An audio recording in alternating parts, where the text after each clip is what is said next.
What's going on YouTube? Welcome back to the channel. This is for entertainment purposes only. So I've been MIA for several weeks. I had COVID. Oh my god, dude. I mean, I just don't understand. The entire pandemic, I have not social distanced, I have not got vaccinated, I don't wear masks, I don't do any of that shit. I was exposed 7 times. Never got it. Never got COVID. And now all of a sudden... And I caught it from a vaccinated individual. Double vaxxed. Yep, and he gave me COVID. So, there's proof right there that the vaccines do nothing. Absolutely nothing. And if you're not vaccinated, so I'm not vaccinated, I went and called the ambulance. And it's not that I needed to go to the hospital. It's just I didn't know if it was going to stop. Like, it just kept getting worse and worse and worse. The fever just kept getting higher and higher and higher and higher. And it's like, no matter what I took, no matter what I threw at it, I put ice packs under my arms, like, nothing seemed to help. So I'm like, okay, I better call an ambulance and go to the hospital. That was a horrible mistake, especially because I'm not vaccinated. You know what I mean? I got treated like piece of dog shit. You are. You should suffer. I told them I couldn't breathe. I had a fever. I was dehydrated. There was a homeless guy there that had COVID, and he was fine. They were feeding him, giving him whatever he wanted.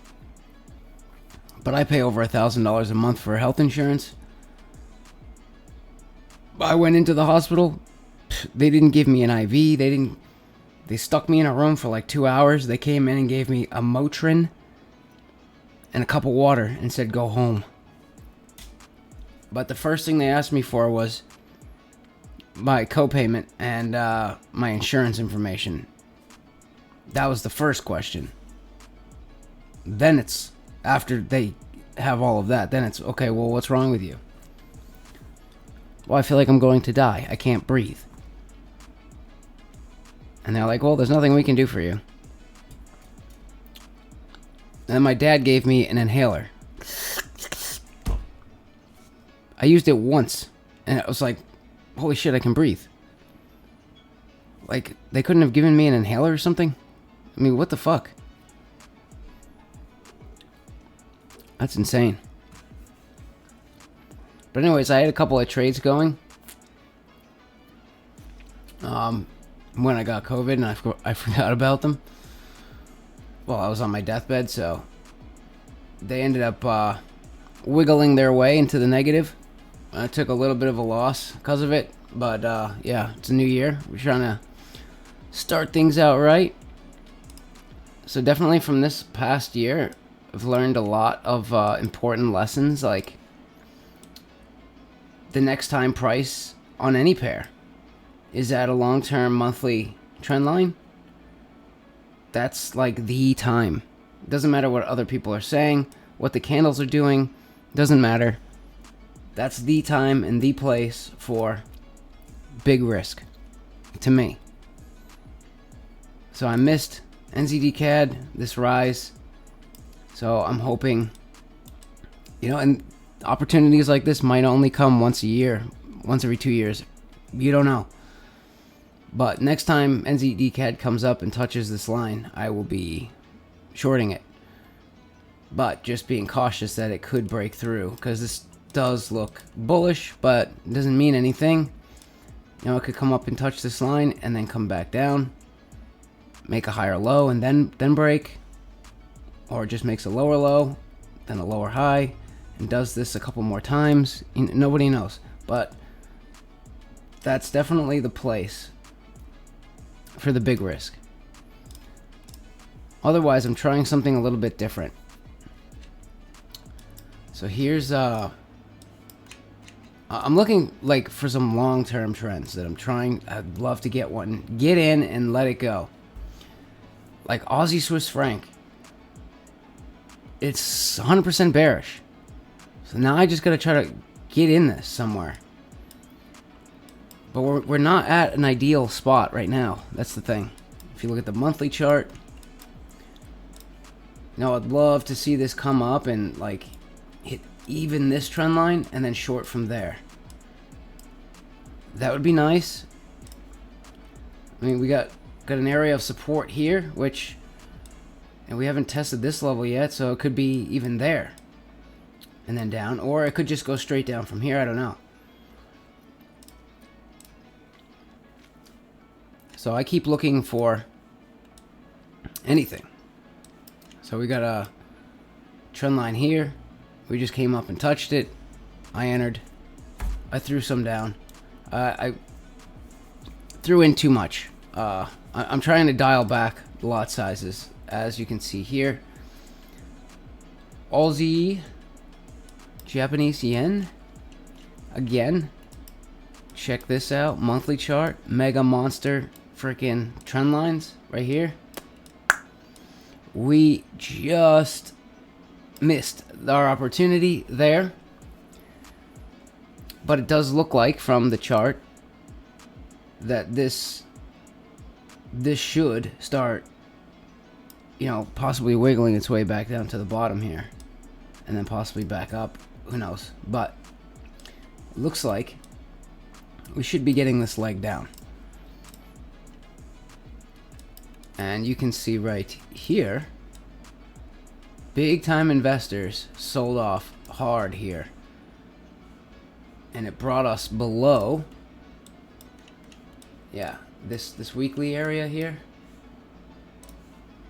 This is like a weekly flat. There was our opportunity right there. Right there to throw down big risk and hold. It's like too late to do it now. But we had that big giant sell off there. And as soon as that happened, I'm like, okay, let's wait for price to wiggle its way back up, retest this area, and then we'll start selling this down. So that was kind of my plan there. And instead of throwing down big risk, I threw down some, let it drop, come back up into, you know, resistance, sell again, let it drop, come back up into resistance, sell again, sell again, sell again, and just every time it bounces, sell again. And until, as long as this is just going to keep making lower lows and lower highs, I have no reason to touch this. But as soon as it makes like a higher high anywhere, then that's going to be my signal to just come in here and close all of these. I'm hoping that I didn't screw myself by throwing in 50,000 units here at the end. But we'll see. So I'm going to just kind of go chart by chart. Yeah, and look for the best long-term. Like GBP USD is getting close. If this thing can pull back, if GBP can pull back a little bit more, I'd like to see it come down into here, this area. If we can get it to pull back down to that area, I'm going to start buying this slowly. Like a little bit. Then once it's in profit, a little bit more. In profit, a little bit more. But I'd like to see this pull back a little bit more before I'm willing to start doing that. I definitely want to try to find, for this year, I need to find long-term holds. Because honestly, that's like, if I can get in, like I know myself now, so I always want to be trading, I always want to be doing something, I want the money working at all times. So if I can get in like at least one long-term hold that just goes, then that'll kind of scratch that itch for me, I think. Just holding. Oh, this is almost back into profit here. Yes. Keep going.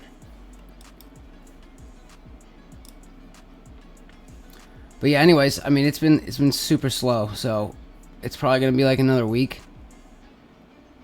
Yeah, probably at least one more week before the big dogs start throwing money around again. So we will just have to see what happens. But this is kind of like what I'm thinking about trying here. It's just small risk, and then, adding to it as we get going. And so far, this has been like, I don't know, 3 or 4 days. I've just been adding, and I just added this morning. And we'll see. We'll see what happens.